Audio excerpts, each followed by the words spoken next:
New Orleans Saints head coach Kellen Moore recaps win at Carolina. All right, ladies and gentlemen, this is the day after the day before. Saints were 1-0 as far as I'm concerned.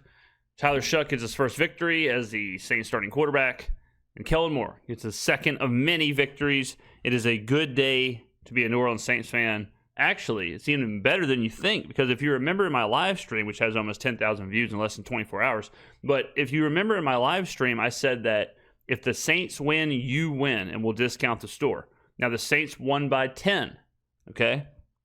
So my marketing team wants me to do a 10% off of the entire store for 1 week. But I say no. Ladies and gentlemen, go to the store. If you add any item to your cart or whatever, as many items as you want, you will see an automatic code, Shuck It, will be applied to your order. 2 weeks from now until the kickoff of the Atlanta Falcons game, the entire store is 20% off. All right?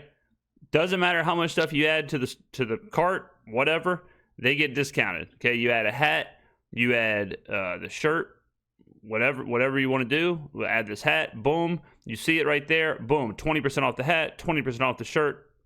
I mean, unbelievable savings. So 2 weeks from right now until the Atlanta Falcons game kicks off on November 23rd.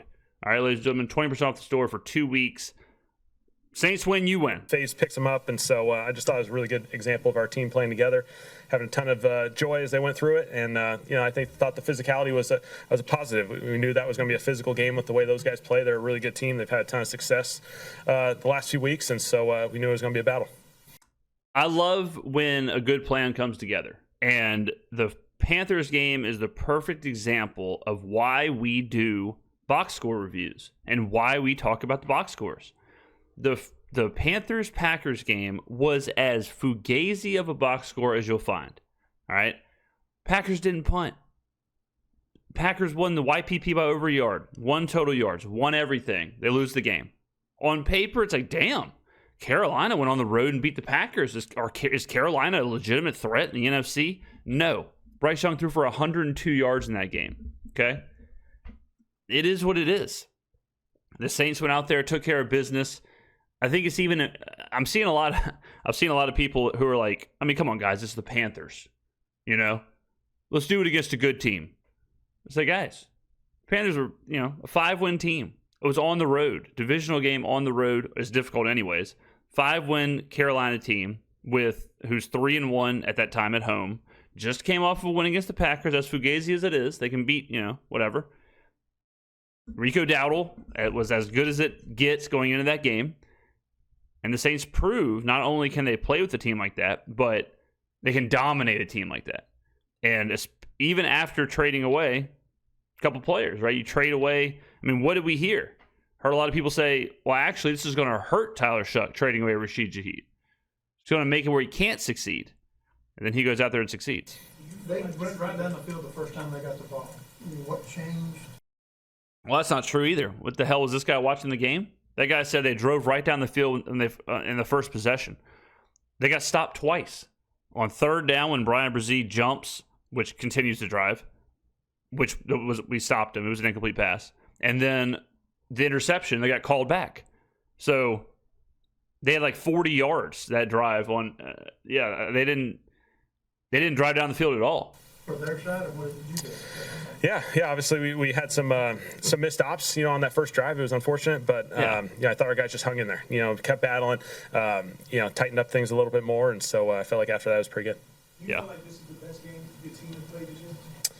I think in all three phases, just playing complementary football. And I think it was probably the best game they played. The guy asked if this was the best. I don't know if I could hear the audio. It sounds like I'm in the middle of a submarine, but he asked if this is the best game the team has played. I think so. In totality, I would say yes.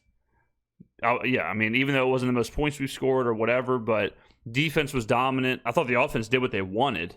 If they wanted to, I feel like they could have scored at the end, and all of a sudden it's 24 points, but, I mean, it doesn't really matter in the grand scheme of things. But, I mean, I thought the run game was good. The pass game was good. I thought our receivers, mostly Chris Olave, was really good. I thought Juwan Johnson was good. Offensive line was bad, but it is what it is. Yeah, I mean, special teams left a little bit to be desired.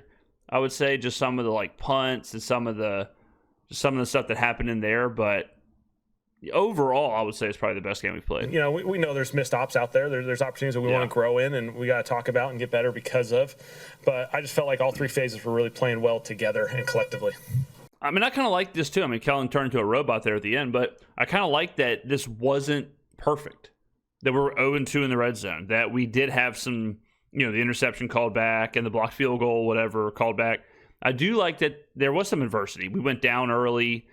It wasn't this perfect game where we just caught lightning in a bottle and we would have beat anybody. I mean, we had to battle. We had to fight, even though I feel like the game was in hand just because we were playing so well, that it shows that everything doesn't have to go exactly perfect right in order for you to win a game. What did you make of Tyler? Yeah, I thought Tyler took an awesome step today. I thought he made some big-time plays, some off-schedule plays, the 2 to Juwan off-schedule, moving within the pocket. I thought he hung in that pocket really, really well, delivered. Can't say enough, big things about, CO, Juwan, these perimeter guys, the plays that they made. Tyler was really good. I mean, straight up. Like, he was really good in this game.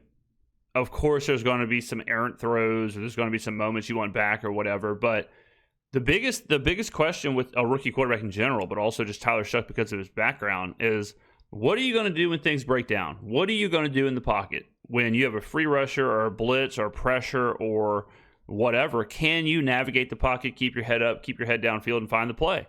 If you are panicking and killing plays and whatever like that, that is not good. And that's what rookies do a lot because they're not used to that kind of speed, or they're not used to that game clock or whatever. And Tyler was great when it came to climbing the pocket, navigating the pocket, moving around pressure. Like Kellen said, making the off-schedule throws. On third down, he was really good. I think he had over 200 yards passing on third down. So that's where good quarterbacks win, is third down, continuing drives, things like that. One game does not make you a franchise quarterback, and you'll hear me say that all week long. It's not, all right, anoint him, all right, build the statue, all right, whatever, but it is an exciting step.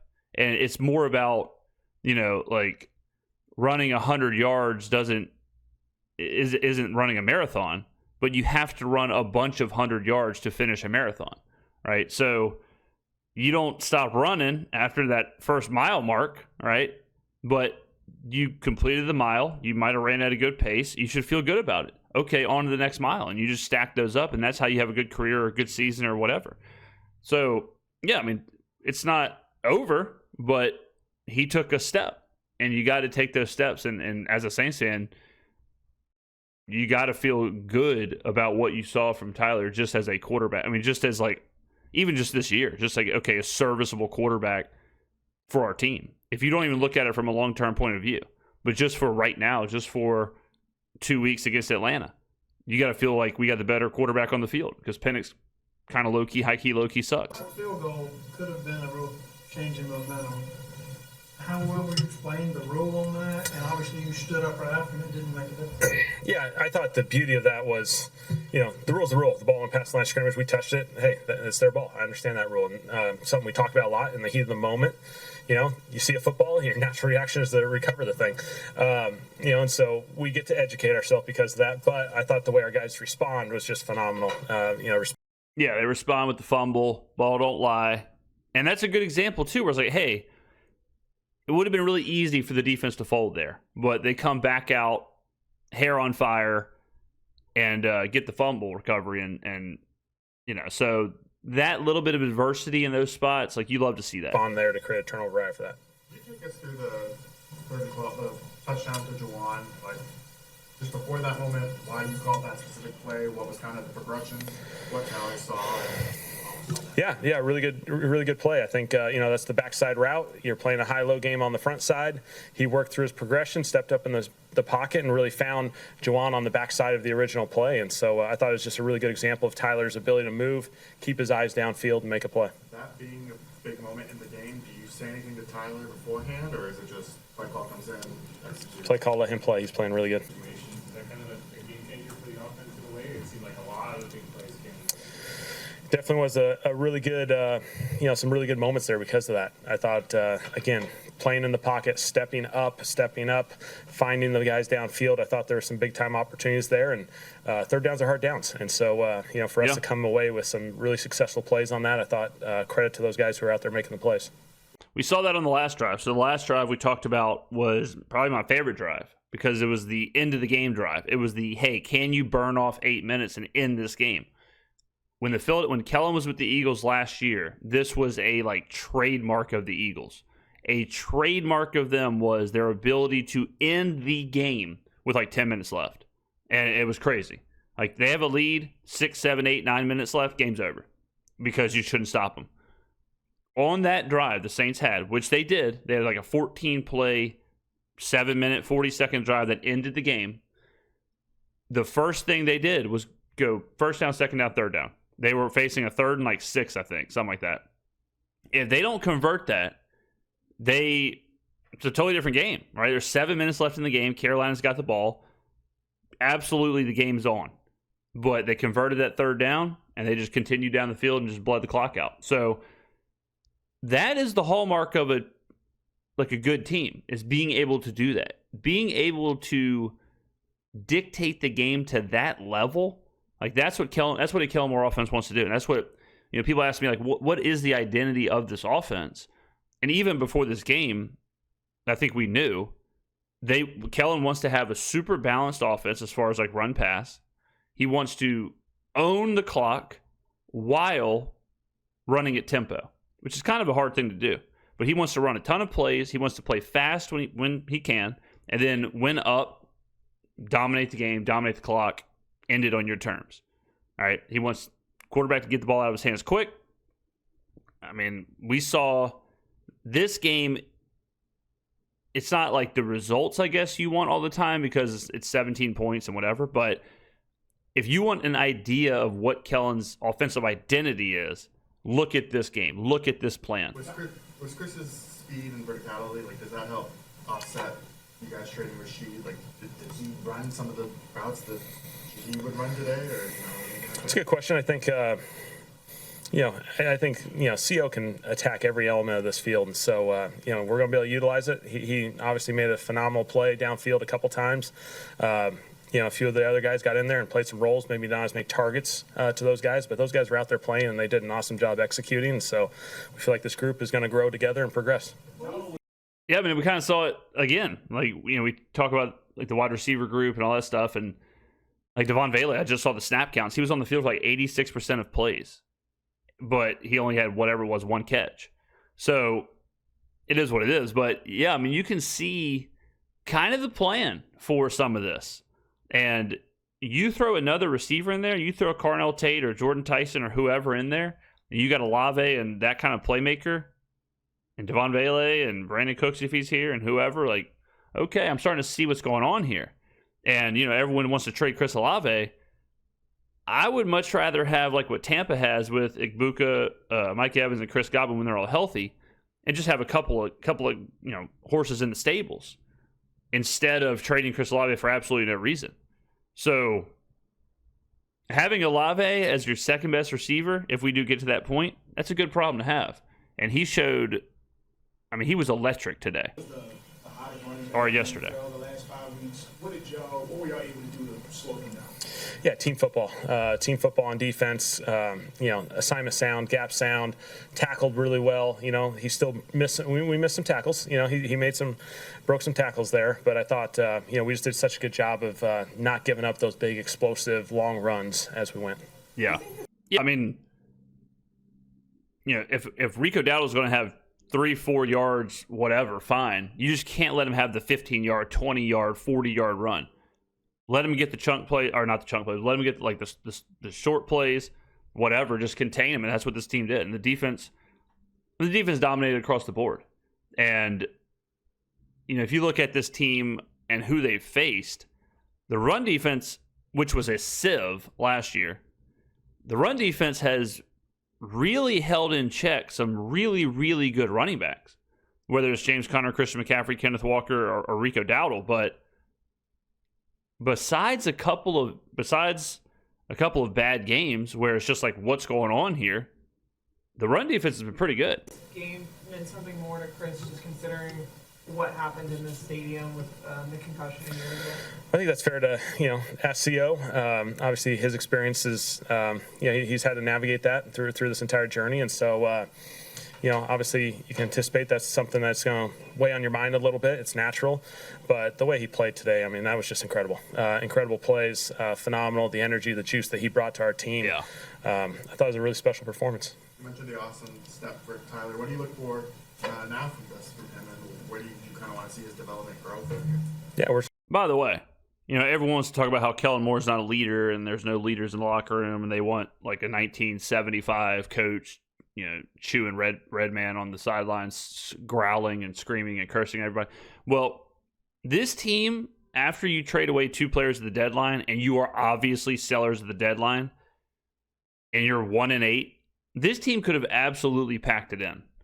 Like, this team could have absolutely said, 1, 2, 3 Cancun. They could have said, you know what? Okay, I've got the message that we're rebuilding. This is whatever, and they could have slacked off and had a bad performance.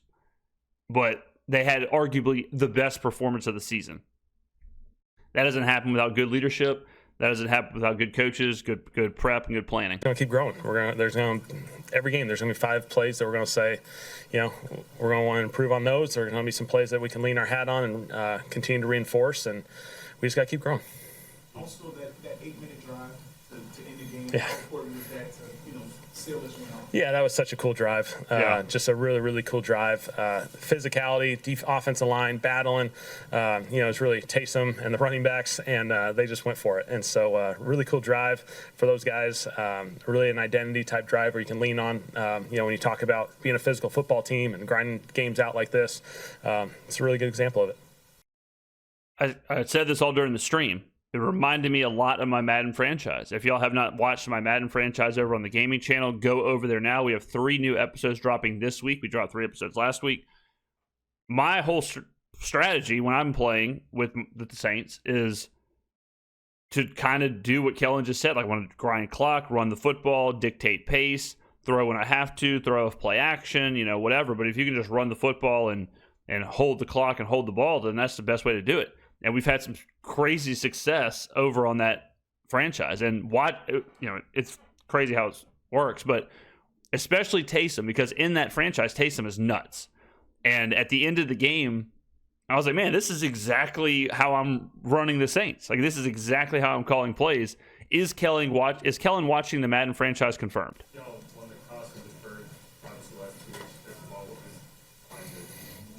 Yeah, traditionally, normally we would prefer to defer. We're trying to get a little bit of a spark the last 2 weeks. Obviously it didn't get the result that we had hoped, and so we'll decide each week how we want to best suit this, and made that decision before the game. When you're choosing which side to defend, do you figure that out beforehand? Like, how do you decide?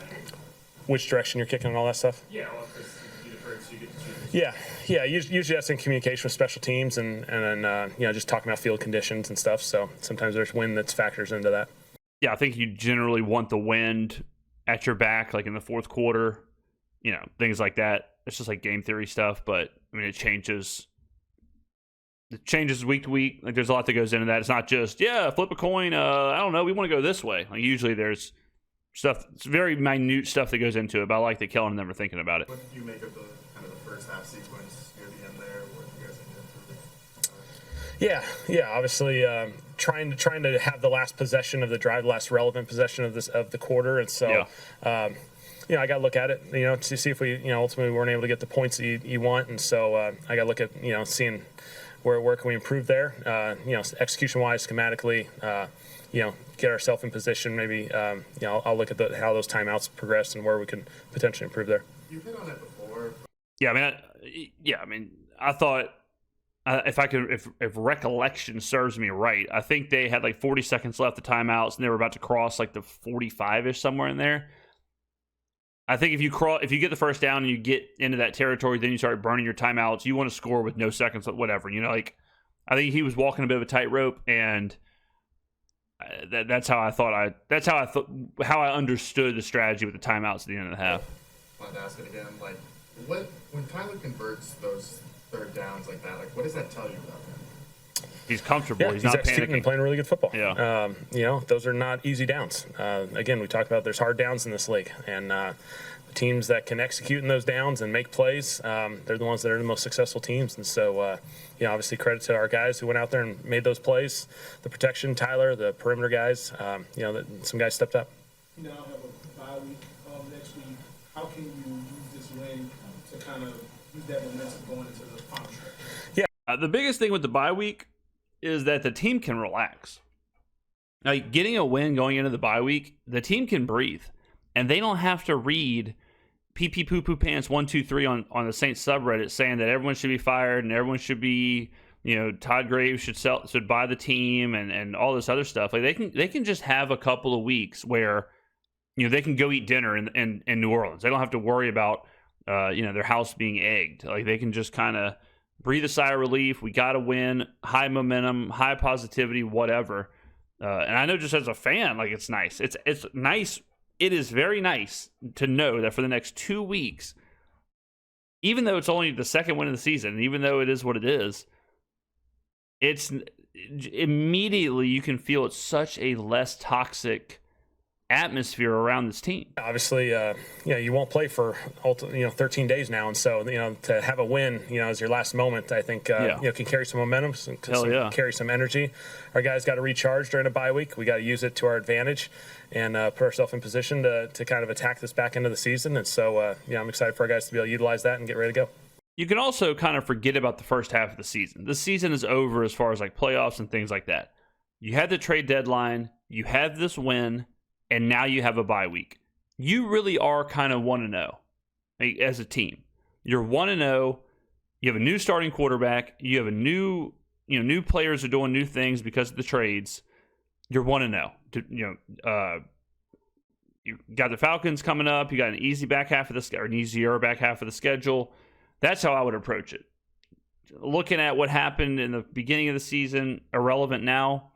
It's different if you're trying to chase a playoff spot or whatever, but now you're just trying to have good performance every week, and that's it. So this bye week could not have come at a better time for this team. What was working about the run game? Was it that physicality? Yeah, I thought physicality. I thought Alvin, credit to him, he was really nuts. Just physical dirty runs where he was able to finish really well. And so I thought there was some progress there, and we just got to keep growing in that area.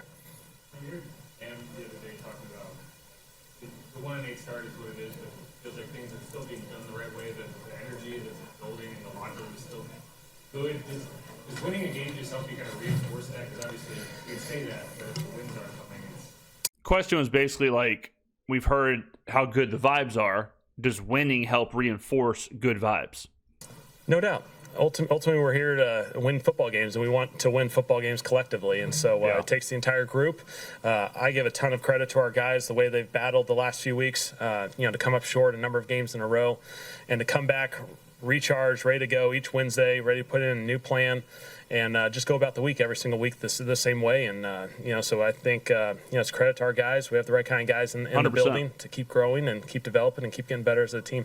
100%. Yeah, I didn't get a great angle of it, so obviously big-time play. Just credit to him. Just being in place and having vision on the ball, obviously big-time play. Was there anything you guys were able to do to Bryce Young's guys were time with that? Yeah, I'll let him finish. Yeah, the best thing to do against Bryce Young is just kind of let him throw because he's just so bad that's the best possible thing you can do against the Panthers. Let him just throw the ball. If you just allow him to throw the ball, then you're probably going to have success. Yeah, I thought, combination of rush and coverage, when those things tie together and they play complementary and our defense is able to play, with a little bit of a lead and a little bit of that momentum. And now you can feel like, hey, I can come after this quarterback. I can rush the passer. The DBs can play with a little bit more vision and play in some favorable situations. I think all that stuff adds up to favorable situations for us to go for it.